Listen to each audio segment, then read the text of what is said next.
Assalamualaikum warahmatullahi wabarakatuh dan selamat sejahtera yang saya hormati rakan-rakan PGB, rakan-rakan penolong kanan, GPK, peserta khusus TS25/6 yang saya hormati sekalian.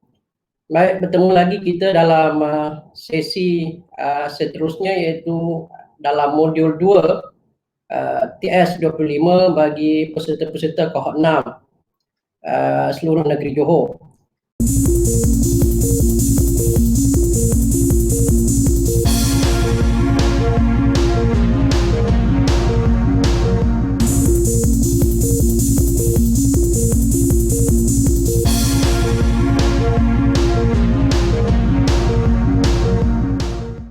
Tuan-tuan dan puan-puan yang saya hormati sekalian, pertama sekali saya rakamkan ucapan tahniah kepada tuan-tuan yang telah dapat menyelesaikan latihan kursus modul 1 dan juga telah dapat menyempurnakan latihan dan tugasan yang telah diberikan dan telah dipertanggungjawabkan kepada tuan-tuan dan puan-puan sekalian.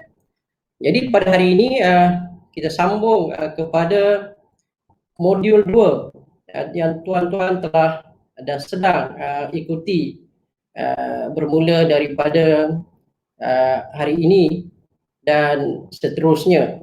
Baik, sebelum itu suka ingin saya buat satu perkongsian iaitu tentang imbas kembali dalam modul 1 yang tuan-tuan telah ikuti bermula daripada 26 April sehinggalah kepada 13 Jun yang lepas. Tuan-tuan dan puan-puan yang saya hormati sekalian, di dalam modul 1 di bawah topik bimbingan dan pementoran, tuan-tuan telah didedahkan kepada beberapa submodul. Submodul 1.1 tentang dasar dan pelaksanaan sekolah TS25, submodul 1.2 iaitu tentang kerangka TS25, submodul 3 ialah hala 7 program TS25 dan 1.4 ialah tuan-tuan juga telah didedahkan tentang mengurus perubahan. Submodul 1.5 iaitu tuan-tuan didedahkan tentang peranan pemegang taruh dan submodul 1.6 iaitu bimbingan dan pementoran. Dan saya yakin semua peserta juga telah dapat sebenarnya memahami iaitu dasar pelaksanaan TS25 secara jelas tentang dasar pelaksanaan ini. Dan dengan mengikuti modul 1 juga tuan-tuan telah berjaya sebenarnya menggambarkan hasrat sekolah TS25 yang telah diketuskan oleh KPM. Dan juga tuan-tuan sebenarnya telah mampu menganalisis dan menetapkan hala 7 sekolah TS25 di peringkat sekolah tuan-tuan dan puan-puan. Dan tuan-tuan juga telah berjaya merancang dan mengurus perubahan. Samping itu, tuan-tuan juga telah dijelaskan tentang peranan pemegang taruh, iaitu mereka orang-orang yang berkepentingan, yang mempunyai kepentingan di dalam sekolah, di peringkat sekolah. Dan yang akhirnya ialah submodul 1.6 iaitu tuan-tuan didedahkan untuk menggunakan pendekatan coaching and mentoring di dalam membangunkan kapasiti warga sekolah. Tuan-tuan dan puan-puan, dalam hal ini apakah yang dimasukkan tentang menggambarkan tuan-tuan telah rasai dan telah dapat jalani modul tersebut. Tuan-tuan menggambarkan hasrat sekolah TS25. Bagaimana kita semua sedia maklum bahawa dasar sekolah TS25 ini mandatnya yang telah ataupun kelulusan pelaksanaan program TS25 Kementerian Pendidikan Malaysia ini telah diputuskan dalam satu mesyuarat Majlis Ekonomi Bilangan 2 tahun 2015 yang bertarikh 19 Januari 2015. Antara lain objektifnya ialah mengaplikasikan konsep dan amalan PDP terbaik yang berfokus. Dan antara lain juga ialah membangunkan kepakaran dalaman melalui latihan yang komprehensif dan berstruktur kepada pembimbing pedagogi iaitu guru-guru dan juga pembimbing kepimpinan iaitu di peringkat pemimpin sekolah. Dan objektif yang ketiga ialah membangunkan persekitaran pembelajaran yang berkesan dengan mengutamakan kemenjadian murid. Itu antara objektif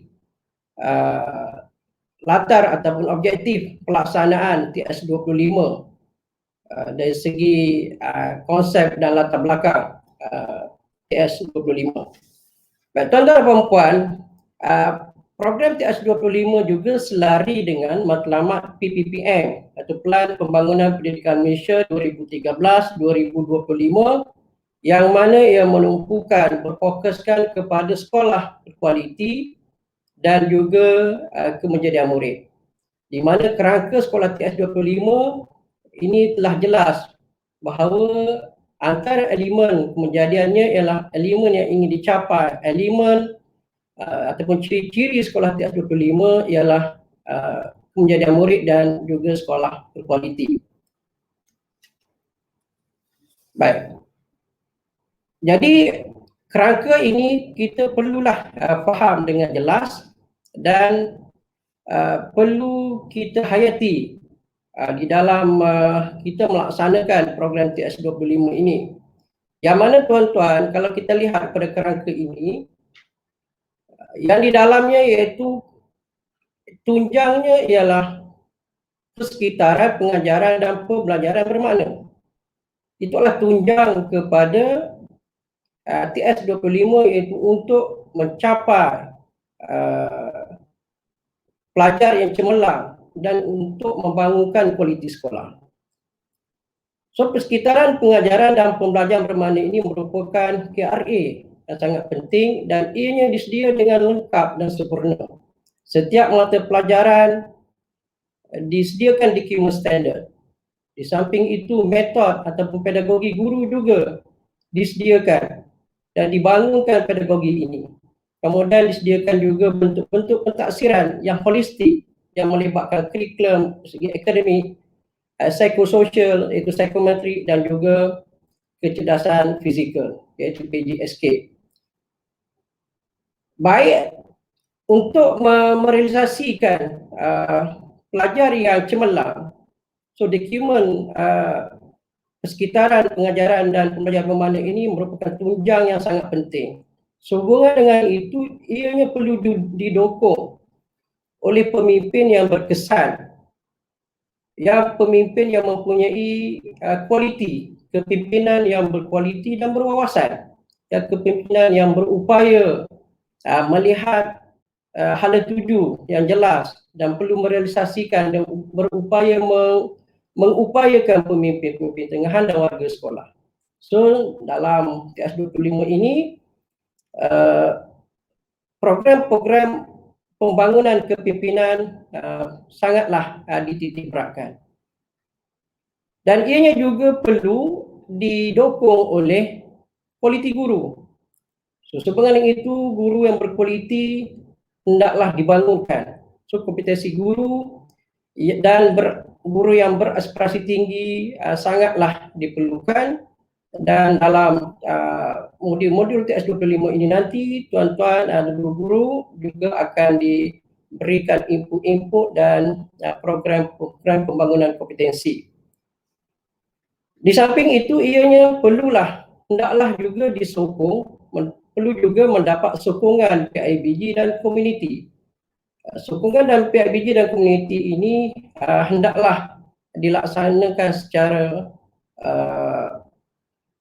meriah, secara rancak dan komitmen komuniti yang padu yang perlu bagi menyokong sekitaran pengajaran dan pelajaran bermakna iaitu aktiviti-aktiviti sama ada dalam kelas ataupun di luar kelas. Baik, tuan-tuan dan puan-puan, di dalam submodul 1.3 itu menetapkan hala tuju sekolah. So, menetapkan hala tuju sekolah ini, tuan-tuan telah didedahkan tentang mindscaping, iaitu tentang penetapan hala tuju. Lakaran minda yang tuan-tuan perlu. Tuan-tuan telah didedahkan dan diberi latihan di dalam penetapan hala tuju ini. Kalau kita lihat tuan-tuan itu tentang penetapan hala tuju, pihak sekolah ataupun kepimpinan sekolah perlulah menetapkan satu hala tuju yang jelas di dalam kita merancang dan merencanakan seterusnya melaksanakan sekolah TS25 ini. Jadi penetapan hala tuju ini selari dengan SKPMG 2 standard 1, pengetua atau PGB sebagai pemimpin, peneraju, pendorong dan peneraju, pembimbing dan pendorong. Jadi dalam kali ini untuk dan ianya ialah perlu diterjemahkan di dalam plan strategi sekolah ataupun PSO. Dan untuk melaksanakan ini, untuk melaksanakan atau merealisasikan PSO ataupun plan strategi sekolah, tuan-tuan perlulah melaksanakan proses-proses awal seperti menganalisis persekitaran dengan membuat analisis SWOT. Tuan-tuan perlu juga menyediakan mengenal pasti isu dan punca, apakah halangan-halangan ataupun cabaran-cabaran untuk merealisasikan hasrat ataupun hala tuju yang ingin dicapai. Samping itu tuan-tuan perlu buat persediaan, ada persediaan perancangan buat. So perlu meletakkan data ataupun teori situasi semasa yang berlaku di sekolah tuan-tuan dan puan-puan. Di samping itu ialah tuan-tuan perlu buat satu ujuran ataupun ujuran jangka panjang iaitu KPI. Apakah Key Performance Indicator, suatu kejayaan yang ingin dicapai. Mungkin ia juga boleh buat mengikut tahap ataupun ikut fasa. Katakan fasa pertama, tahun pertama fasa 1, tahun kedua fasa 2 dan tahun ketiga fasa 3. Sebab TS25 ini ialah pelaksanaannya dalam tempoh 3 tahun. Bagaimana kita semua sedia maklum bahawa tahun pertama tahun ini ialah tahun latihan dan tahun kedua tahun depan ialah tahun transisi dan tahun ketiga ialah tahun pembudayaan dan seterusnya ialah tahun kelestarian. Jadi setiap apa yang kita ingin capai ialah mungkin ialah plan itu berlaku dalam hala tuju ataupun penetapan KPI itu dalam jangka masa pendek dan juga jangka masa panjang. Jangka masa pendek mungkin berlaku dalam tempoh setahun ataupun dan jangka masa panjang itu dalam tempoh 3 tahun. Jadi apabila perkara ini telah jelas di dalam pemikiran dan kefahaman tuan-tuan dan puan-puan, ianya akan tuan-tuan akan dilaksanakan. Dan saya yakin dalam proses pelaksanaan tersebut sudah pastilah ada perkara-perkara yang perlu dilihat. Contohnya sesuatu kejayaan ataupun KPI dalam jangka pendek, dalam tempoh, katakan jangka pendek dalam tempoh setahun, tuan-tuan perlu lihat adakah tercapai KPI ataupun tidak. Sekiranya tidak tercapai, maka kita perlu melihat apakah halangan-halangan ataupun punca-punca. So perlulah pihak sekolah ataupun pemimpin sekolah untuk buat intervensi untuk penambahbaikan untuk mencapai, untuk menyelesaikan masalah ataupun halangan-halangan yang timbul bagi merealisasikan KPI tahun semasa. Dan seterusnya tuan-tuan dan puan-puan, apabila penambahbaikan telah dibuat dan kita terus laksanakan program-program penambahbaikan sehingga terlaksananya tercapai hasrat ataupun KPI jangka masa panjang hala tuju sekolah yang telah kita tetapkan dulu, maka kita pada ketika itu kita nampaklah setelah halangan-halangan kita telah eliminate, setelah punca-punca isu-isu telah dapat kita selesaikan, sudah pastilah saya yakin bahawa kita akan nampak kejayaan-kejayaan. Maka kejayaan-kejayaan itu seharusnya kita kena raikan. So kita appreciate guru-guru, warga sekolah, dan kita appreciate anak-anak didik kita, pelajar-pelajar yang telah sama-sama berusaha, bergotong royong, berganding bahu untuk mencapai hasrat dan visi sekolah. Baik, tuan-tuan dan puan-puan, dalam submodul yang modul 1 juga, tuan-tuan telah didedahkan bagaimana untuk mengurus perubahan. Jadi di sini sepatutnya tuan-tuan telah memahami dan berupaya untuk mengurus perubahan. Di dalam sekolah TR25, pengurusan perubahan ini kita mengambil model kota, 8 langkah kota yang mana telah dipecahkan kepada 3 fasa. Ini bagi sekolah TS sangat terkenal dengan model ini. Jadi bagi tuan-tuan dan puan-puan, peserta pun perlulah untuk seolah-olah menjadikan ini sebagai satu panduan utamalah bagi kita untuk menguruskan sekolah. So fasa yang pertama ialah mewujudkan iklim untuk berubah. Ini yang fasa pertama. So dalam fasa pertama ada 3 langkah. Pertama iaitu mewujudkan kesegeraan. Kemudian yang kedua ianya adalah untuk membentuk pakatan yang kuat. Di kalangan warga sekolah, kita membentuk satu pasukan yang kuat, bekerjasama. Kemudian kita juga di peringkat sekolah fasa pertama ini ialah mencipta visi perubahan. Apa yang kita ingin, yang kita perlu berubah, mencipta visi. Fasa yang kedua ialah yang melibatkan dan mengupayakan seluruh sekolah. Di fasa yang kedua ini kita seharusnya ataupun semua warga sekolah dilibatkan untuk membangun ataupun untuk bekerja sama di dalam menjayakan misi. Sehingga dengan itu semua warga sekolah hendaklah memberikan peranan merealisasikan visi. Yang kedua ialah menghapuskan halangan. Jadi di peringkat ini kita kena melihat apakah halangan-halangan isu-isu ataupun punca-punca yang menyebabkan ada gangguan di peringkat sekolah sehingga kita terganggu untuk melaksanakan aktiviti-aktiviti transformasi sekolah. Dan yang ketiga dalam fasa kedua iaitu kita hendaklah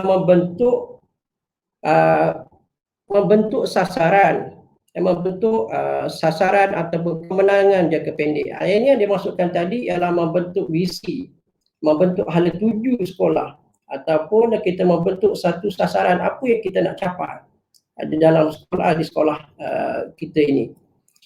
Di dalam penetapan hala tuju di awal-awal tadi. Baik, kemudian fasa yang ketiga ialah bagi fasa yang terakhir iaitu melaksana dan melestarikan perubahan. Setelah kita menjalani, setelah tuan-tuan sekolah telah menjalani fasa yang pertama, fasa latihan, fasa kedua ialah fasa transisi, dan fasa yang ketiga, tahun ketiga ialah tahun membudaya. Selepas membudayakan, maknanya kita perlu melestarikan, melaksanakan, mengekalkan momentum yang telah dibina di sekolah sehingga momentum yang benar-benar jelas yang boleh membawa pada kejayaan. Dan pada fasa ini juga sekolah perlulah membudayakan perubahan. So perubahan hendaklah sentiasa berlaku ke arah yang lebih baik. So bagaimana nak menguruskan pengurusan, kita membentuk, kita cuba aplikasikan 8 langkah quarters ini sebagai modal untuk perubahan ini perlulah kita laksanakan aplikasi di peringkat sekolah. Baik. Tuan-tuan dan puan-puan, dalam submodul 1.5 yang tuan-tuan juga telah menjalani, tuan-tuan telah diberikan penjelasan tentang peranan pemegang taruh. Pemegang taruh dalaman iaitu pemegang taruh yang mempunyai peranan operasional dan juga peranan pengurusan. Ianya terdiri daripada kalangan pemimpin sekolah, MLT di kalangan guru-guru dan juga AKP di sekolah. Kemudian yang kedua ialah pemegang taruh luaran. Mereka yang terdiri daripada bukan ahli dalam organisasi tetapi boleh terkesan dan memberi kesan terhadap organisasi. Contohnya ialah PIBG, komuniti, dan pihak-pihak yang berada di luar sama ada NGO dan bukan NGO. Mereka juga ialah berperanan memberi sokongan kepada sekolah. Dan peranan mereka sama ada berlaku secara langsung ataupun tidak langsung. Mereka berperanan sebagai kumpulan utama ataupun merupakan kumpulan sokongan. Mereka memberi peranan secara aktif ataupun secara pasif atau tidak langsung. Dan mereka memberi peranan mereka meluas, mendalam. Mereka berlaku secara sukarela ataupun kadang-kadang berlaku dalam keadaan yang bukan sekelas tapi kemestian mereka laksanakan di sekolah. Dan ianya ialah daripada mungkin peruntukan-peruntukan khas, legitimasi ataupun ada unsur tiada legitimasi. Baik, di dalam modul yang lepas juga tuan-tuan juga telah diberikan pendedahan berkaitan dengan coaching and mentoring. Sehubungan dengan itu, pendekatan coaching and mentoring perlulah dalam sekolah TS25 ini sangat penting bagi membina, membangunkan kompetensi guru, membangunkan kompetensi guru-guru, utamanya mengupayakan pemimpin pertengahan dan membangunkan kompetensi guru-guru. Dan coaching and mentoring ini prosesnya ialah kita mengambil konsep grow dengan menggunakan konsep grow untuk kita membangunkan, untuk kita melaksanakan program coaching and mentoring di peringkat sekolah. Baik, tuan-tuan dan puan-puan, itulah yang perkara-perkara yang berkaitan dengan modul 1 yang telah tuan-tuan jalani di dalam bermula daripada 26 April yang lepas sehingga pada 13 Jun. Baik, rumusan kepada program imbas kembali modul 1 ini. Dalam modul 1, ianya memberi pendedahan kepada kerangka konsep TS25 dengan mengaitkan kepada PPPM. Peranan pemegang taruh dan pemimpin pertengahan sangat dititikberatkan dalam melaksanakan TS25. Untuk memperkukuhkan peranan tersebut, bimbingan dan pementoran, iaitu coaching and mentoring perlulah menjadi amalan biasa di dalam sekolah TS25. Jadi apabila tuan-tuan menerajui ataupun mengendalikan sekolah menjadi pemimpin sekolah, perkara yang tidak dapat tidak dilaksanakan ialah tentang bimbingan dan pementoran. Iaitu kita melihat bimbingan dan pementoran ini adalah bertujuan untuk mengupayakan pemimpin-pemimpin dan warga sekolah di dalam kita nak membangunkan sekolah TS25 ini. Baik, tuan-tuan dan puan-puan, itu ialah sedikit imbasan daripada modul 1 yang tuan-tuan telah jalani sepanjang daripada bulan April sehingga pada 13 Jun yang lepas, dan saya yakin percaya tuan-tuan telah berjaya menjalaninya dengan baik, dengan cemerlang dan dapat memahami keseluruhan dalam program ataupun input-input yang diberikan, topik-topik yang diberikan dalam modul 1, iaitu bimbingan dan pementoran yang mempunyai 6 sub-modul. Baik, pada hari ini tuan-tuan saya akan mula untuk mengikuti modul 2, iaitu di bawah tajuk menerajui kepimpinan. Jadi saya akan memberikan sedikit pengenalan kepada dalam berkaitan dengan modul 2 ini, apakah yang terkandung dalam modul 2. Baik, seperti juga dalam modul 1 yang lepas, tuan-tuan perlu mengikuti latihan atau kursus ini di atas talian, iaitu dalam D5 di Google Site. Jadi saya maklum bahawa tuan-tuan juga telah mahirlah untuk menjalani kursus ini.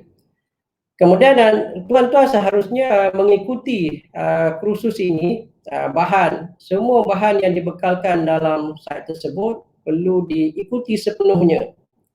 Sama ada dalam bentuk tayangan video, dalam bentuk dalam bentuk PowerPoint, pembentangan PowerPoint ataupun dalam bentuk artikel-artikel. Jadi tuan-tuan perlu baca, perlu ikuti sepenuhnya semua bahan-bahan kursus. Tidak bolehlah tuan-tuan skip kemudian terus kepada toolkit dan menjawab terus toolkit tanpa mengikuti setiap submodul. Yang kedua dalam tuan-tuan juga dalam mencapai objektif kursus tersebut dengan jayanya lah kita tahu. Jadi setiap modul yang dibina ini mempunyai objektif tertentu. Kemudian tuan-tuan perlu mengikut arahan, mendengar arahan dengan aktif. Sama ada arahan-arahan yang ada di dalam website, dalam D5, dalam modul tersebut, tuan-tuan perlu ikuti dan perlu fahami dan ikuti satu persatu. Kemudian tuan-tuan juga perlu mengikuti perangai penerangan yang diberikan dengan bermakna. Maknanya penerangan-penerangan yang dibuat sama ada dalam bentuk video, rakaman video, dalam bentuk e-tutorial, nanti tuan-tuan perlu ikuti segala penerangan itu dengan bermakna. Baik, dalam modul ini juga tuan-tuan perlu melaksanakan semua aktiviti yang disediakan, iaitu dalam aktiviti toolkit dan juga tugasan-tugasan yang disediakan perlu dilaksanakan dengan jayanya. Ini bagi memastikan bahawa tuan-tuan apabila melaksanakan aktiviti yang telah disediakan, melaksanakan aktiviti maknanya ianya memberi pengukuhan kefahaman kepada tuan-tuan dan puan-puan sepanjang tuan-tuan menghadiri ataupun mengikuti kursus di dalam modul ini.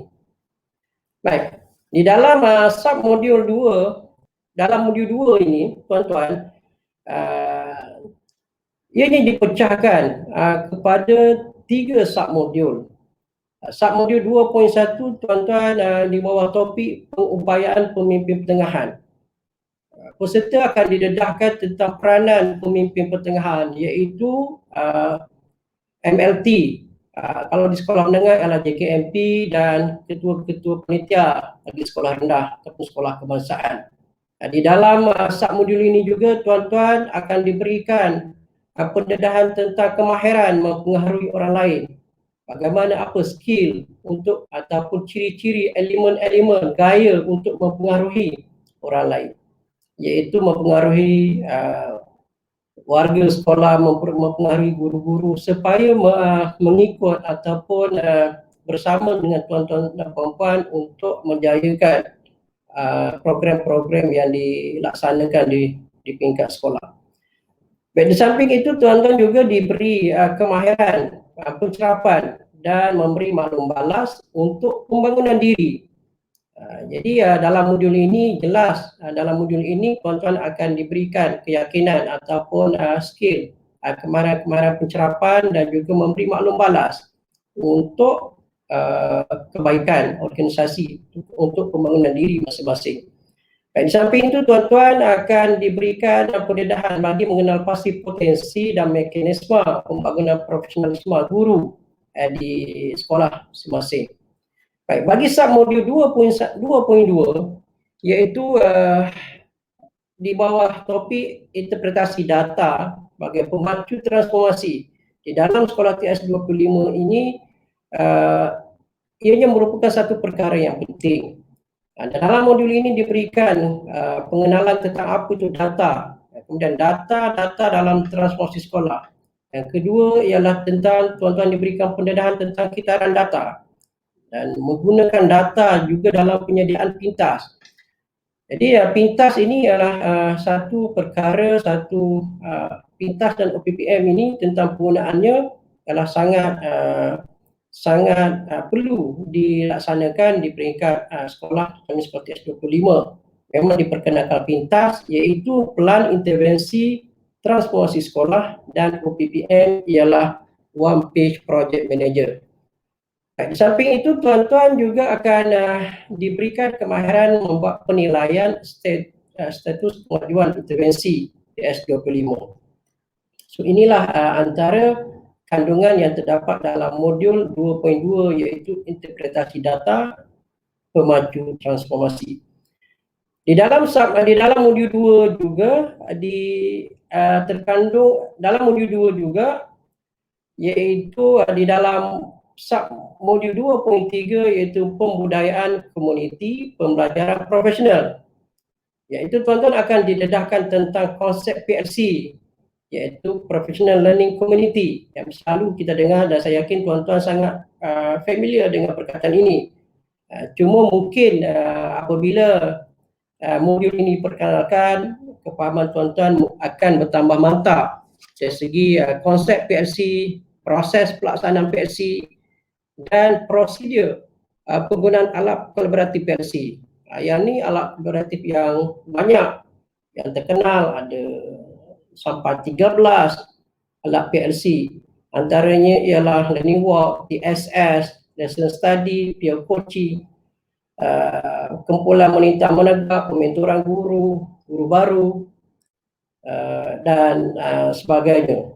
So tuan-tuan ada segi dia kenalkan tentang alat-alat kolaboratif ini bagi meningkatkan kemahiran guru di dalam PDPC.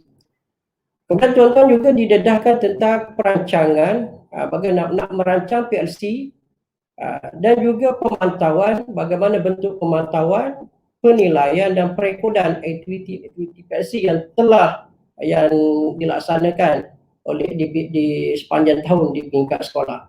Mana pada semasa ke semasa perkara ini perlu dilihat. Ia juga sangat berguna. PLC ini akan menjadi satu budaya di peringkat sekolah supaya isu ataupun permasalahan yang berlaku di sekolah dapat ditangani. Antaranya ialah dengan cara mengadakan PLC.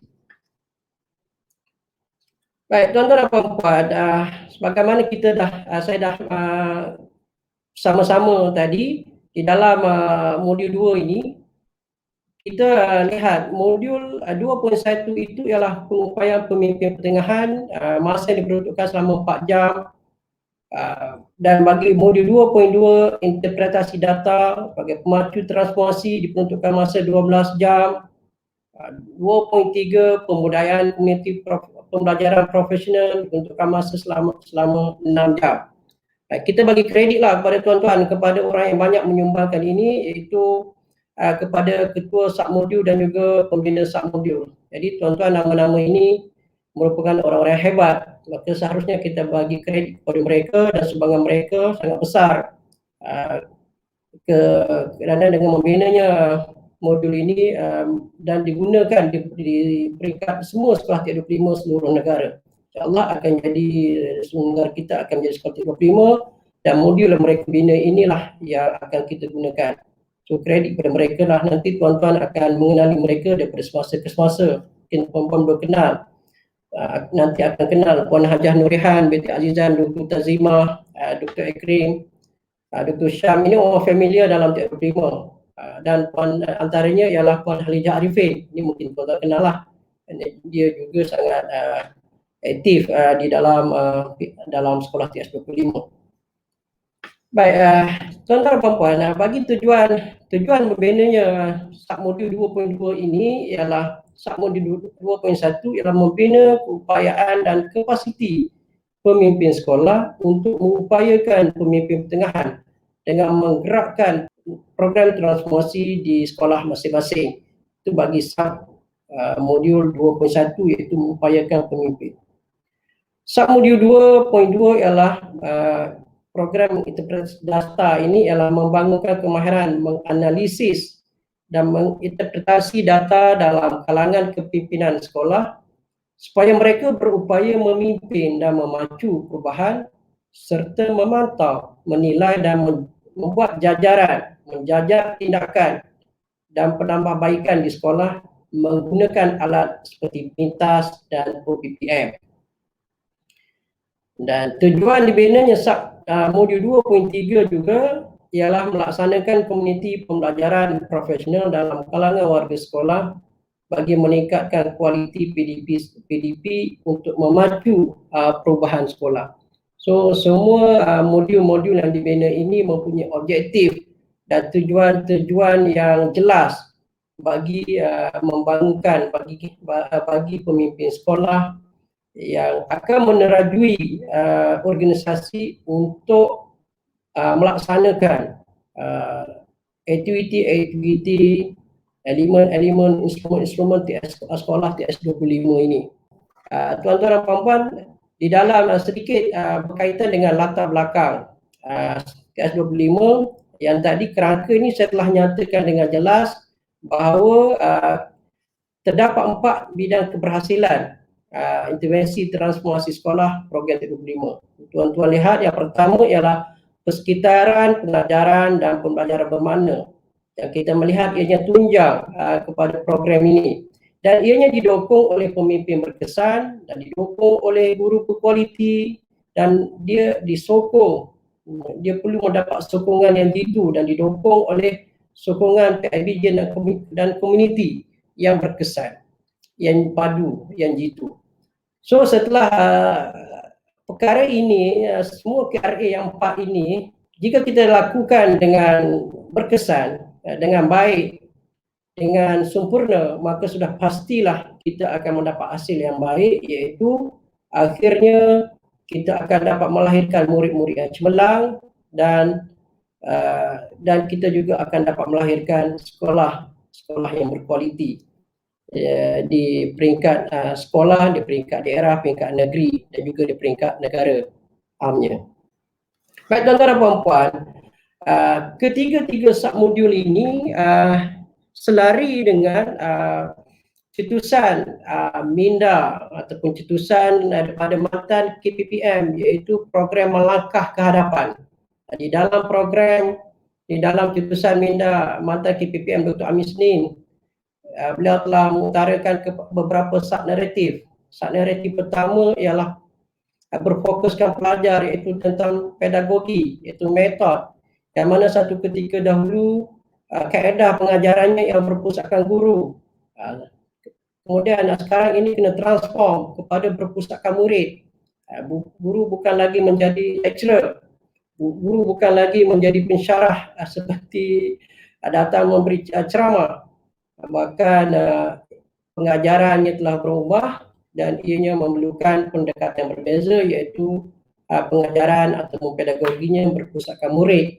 Murid-murid yang belajar, murid-murid yang membuat self learning, murid-murid yang membuat kajian, pelajar-pelajar, guru berperanan sebagai moderator ataupun fasilitator di dalam kelas sebagai pemudah cara. Baik, jadi dengan pelaksanaan seperti itu, maka kita akan dapatlah melahirkan murid yang yang baik, dapat melahirkan murid yang berakhlak, yang cemerlang, menjadi insan yang berakhlak mulia, yang berpribadi, berdikari dan bermandiri. Pelajar-pelajar yang berdikari, mereka boleh berdikari, boleh belajar tanpa kehadiran guru seperti sekarang ini, walaupun mereka belajar secara online, tetapi masih lagi mereka boleh belajar dengan sempurna. Baik, kemudian dalam sub-naratif 2 juga fokusnya ialah kepada guru, iaitu pembangunan kapasiti.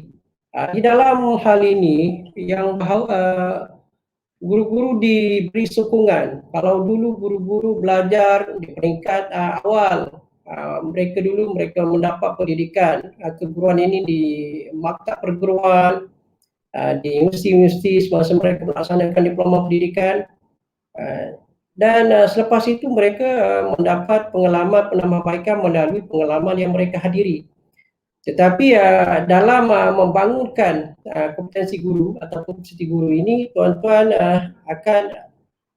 guru-guru akan mendapat sokongan profesional daripada jabatan pendidikan negeri, daripada PPD.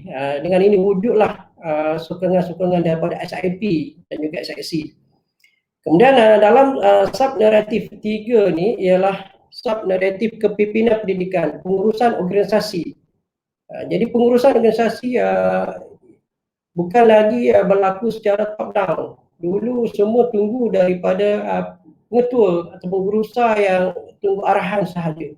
Guru-guru di bawah menunggu apakah lagi arahan yang ingin disampaikan oleh guru besar ataupun pengetua. Jadi guru-guru bertindak atas arahan. Jadi apabila diarah sedemikian, tiada inisiatif daripada guru, ataupun ada kalanya arahan itu datang bukan pada waktu yang sesuai dengan emosi guru, menyebabkan penerimaan guru tidaklah 100%. Sebenarnya itu, cetusan ini perubahan perlu dilakukan dengan gaya kepimpinan bottom up. Jadi pengurusan hendaklah membudayakan, kepimpinan sekolah hendaklah membudayakan pengurusan secara bottom up. Senang saja tuan-tuan bagaimana nak memahami bottom up, iaitu dengan guru-guru merancang, guru-guru menganalisa, guru-guru mengenali apakah isu, dan mereka datang dan mereka merancang hanya di peringkat kepimpinan, hanya sebagai satu endorsement ataupun mereka meluluskan apa yang ingin dirancang sahaja di peringkat sekolah. Jadi guru-guru datang dengan idea-idea mereka, guru boleh berkarya, guru boleh berkreatif untuk melaksanakan program. Jadi guru-guru yang boleh merancang, guru-guru ini yang melaksanakan, di samping panduan yang diberikan oleh pengurusan, oleh PGB di sekolah. So gaya kepimpinan itu bukan tu arahan, tetapi melaksanakan program dengan kehendak daripada guru-guru sendiri setelah membuat analisa ataupun analisis persekitaran dari segi keperluan untuk melaksanakan sesuatu projek ataupun program di peringkat sekolah.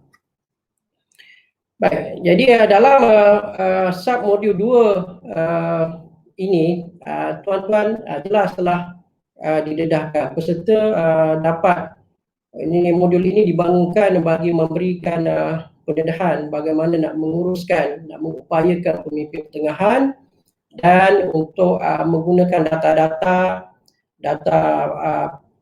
dan merancang pintas dan OPPM bagi memantau proses ataupun operasi sesuatu program di peringkat sekolah, dan juga bagi modul ini juga bertujuan untuk menjadikan PLC ataupun Community Pembelajaran Profesional itu sebagai satu budaya yang berlaku di sekolah sepanjang masa berlaku di sekolah. Jadi itu saja yang berkaitan dengan pengenalan bagi modul ini.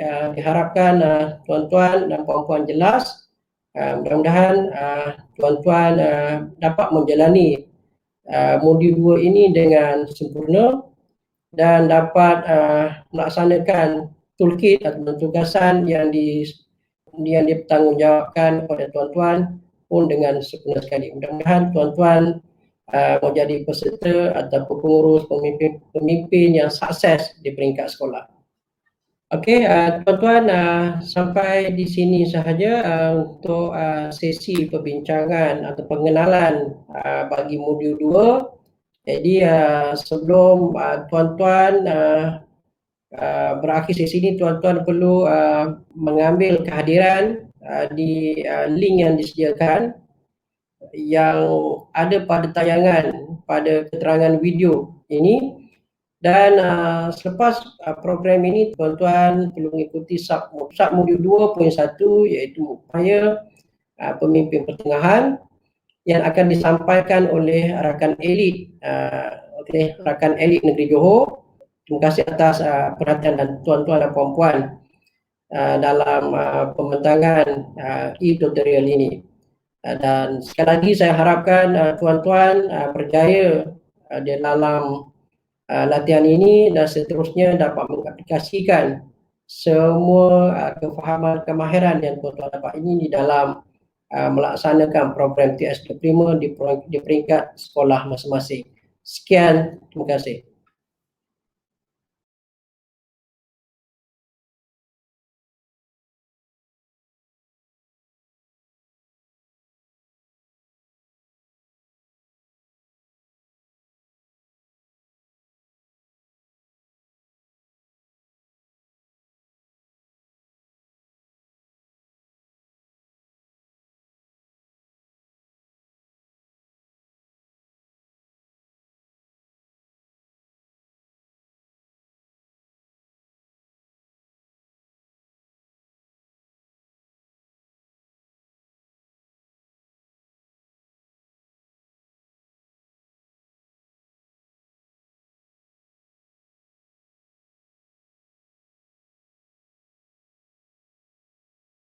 Betul lah tu. Sebab bila Ustaz gunakan satu skrin, itulah situasinya.